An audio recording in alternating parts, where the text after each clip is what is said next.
Terima kasih Anda masih bersama kami pemirsa. Kampanye rapat umum Partai Nasdem di Kota Ambon, Maluku yang digelar Senin siang dihadiri anak-anak di bawah umur. Dengan memakai atribut lengkap partai, anak-anak pun larut dalam suasana kampanye dengan berjoget di atas dan di depan panggung orasi politik. Selamat sore, salam sejahtera sekalian. Partai Nasdem kendati telah mendapat larangan dari Komisi Perlindungan Anak KPAI dan Badan Pengawas Pemilu untuk tidak mengikut sertakan anak-anak saat kampanye, namun kenyataannya masih ada sejumlah partai politik yang tidak mematuhi larangan tersebut. Di Kota Ambon, Maluku, kampanye terbuka Partai Nasional Demokrat atau Nasdem masih diwarnai banyak pelanggaran. Di antaranya dengan menghadirkan banyak anak-anak yang masih di bawah umur. Anak-anak tidak hanya dihadirkan untuk mendengarkan orasi politik dari para caleg Nasdem, namun juga ikut berjoget bersama hingga di atas panggung. Pengawas pemilu yang bertugas pun tak bisa berbuat banyak dan hanya bisa menyaksikan anak-anak ini melakukan aksinya. Terkait banyaknya anak yang ikut dalam kampanye Partai Nasdem ini, pihak Panwas Kota Ambon akan melakukan pemanggilan pimpinan partai ini untuk mengklarifikasi hal tersebut. Dalam pantauan kami, tadi di Nasdem banyak sekali anak-anak yang dilibatkan. Terkait dengan ini, Panwas harus mengundang atau meminta klarifikasi dari partai politik terkait dengan kehadiran anak-anak di lokasi kampanye rapat umum Partai Nasdem.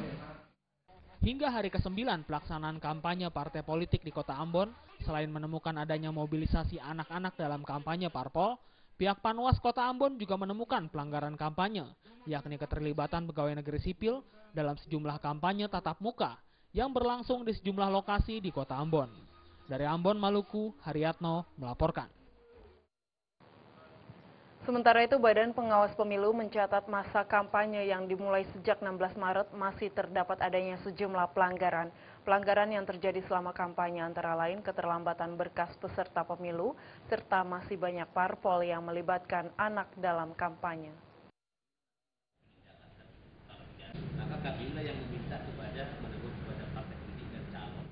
Sejumlah pelanggaran masih saja terjadi selama kampanye.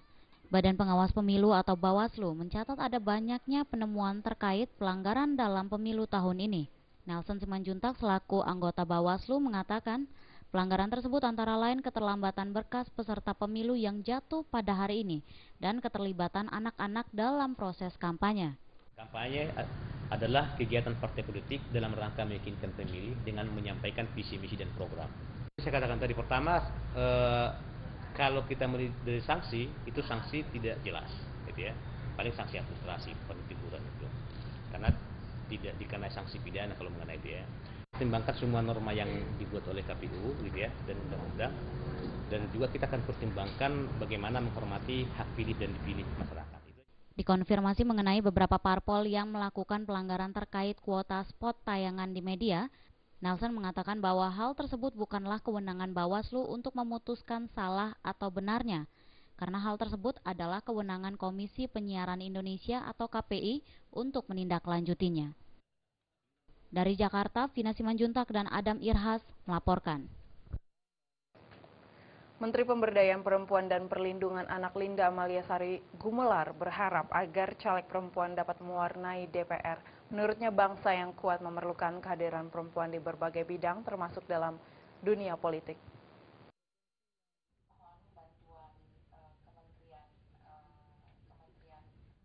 Upaya kaum perempuan untuk duduk di parlemen kian mendapat dukungan dan berbagai harapan dibebankan pada mereka. Beragam alasan mengapa warga masyarakat mendorong keterwakilan perempuan di legislatif, diantaranya untuk keseimbangan.